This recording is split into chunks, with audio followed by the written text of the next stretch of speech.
परत एकदा हत्येचा मामला हा नागपुरात समोर आला। या हत्या प्रकरणात पाहण्यात येते हा कळमना क्षेत्रातील भरतवाडा या क्षेत्रामध्ये एक HP गॅस गोडाऊन आहे, याच्या समोर घडलेली आहे।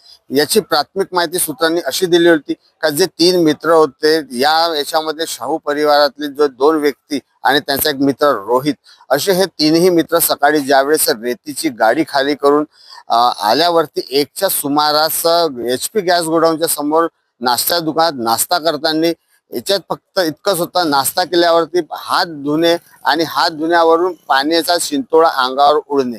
याच्यातच पाहण्यात आलं आहे की ह्या शिंतोड्या उडल्यावरनं इतका मोठा वाद झाला की याचा रूपांतर सरळ हत्येत करण्यात आला।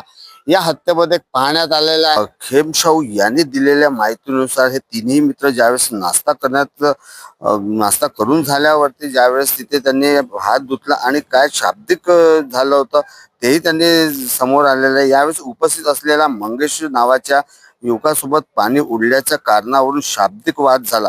काही वेळातच हा वाद वाढला आणि दोन्ही बाजूंनी बाचाबाची सुरू झाली। परिस्थिती चिघळत असल्याचे पाहून मंगेश येथून पळून गेला आणि शुभम पिल्लारे याच्या घराच्या दिशेने निघून गेला। त्यानंतर राजा शाहू व योगेश शाहू हे देखील त्याच्या मागे गेले। तेथून आधीच प्रफुल्ल बांते उपस्थित होता। मंगेश घडलेली घटना सांगताच प्रफुल्ल बांते संतापला आणि तक्रारदार व योगेश यांच्या दोघांवरील वाद चालू झाला। काही वेळातच शुभम पिल्लारे, राजेश पिल्लारे, शिवानी पिल्लारे तसेच इतर कुटुंबीय देखील तेथे जमा झाले। सर्वांनी मिळून योगेश व त्याच्या मित्राला शिवीगाळ करत मारहाण सुरू केली। केल्यानंतर आरोपी तक्रार करणारा आणि याच दरम्यान शुभम पिल्लारे याने घरातून एक धारदार चाकू आणि काही मंगेश शाहू जीवघेणा हल्ला केला। आरोपीने योगेशच्या छातीवर, गळ्यावर आणि पोटावर वार केले। गंभीर जखमी झाल्यावर योगेश रक्ताच्या थारोळ्यात कोसळला। हल्ल्यानंतर योगेशला तातडीने उपचारार्थ भवानी हॉस्पिटल येथे नेण्यात आले, मात्र प्रकृती गंभीर असल्या कारणाने त्याला मेवा हॉस्पिटल येथे हलवण्यास सांगितले।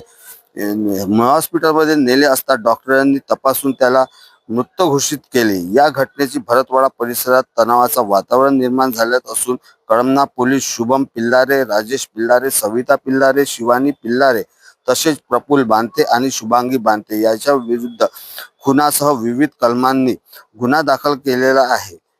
पोलिसांनी घटनास्थळावरून रक्ताचे नमुने, लाकडी दांडा, कपडे तसेच हल्ल्यात वापरण्यात आलेला धारदार चाकू हाही जप्त करण्यात आली। आणि याच्यात पाहण्यात आलंय की आता कुठवर तपास जाणार आहे, कारण की याच्यात 3 महिला आणि 3 पुरुषही या हल्ल्यामध्ये सामील आहे। यांच्यामध्ये कशाचा वाद होता हे समोर झालेला आहे, कारण की एक पाण्याचा शिंतोडा उडणे आणि एवढा मोठा हातामध्ये मोठा एक पाऊल उचलणे हाही कुठपर्यंत योग्य नसल्याचं दिसून येते। परंतु असे मानसिकतेचे जे छोटे मानसिकतेचे आहे ना, अशा तर मोठे प्रकरण घडून येतात।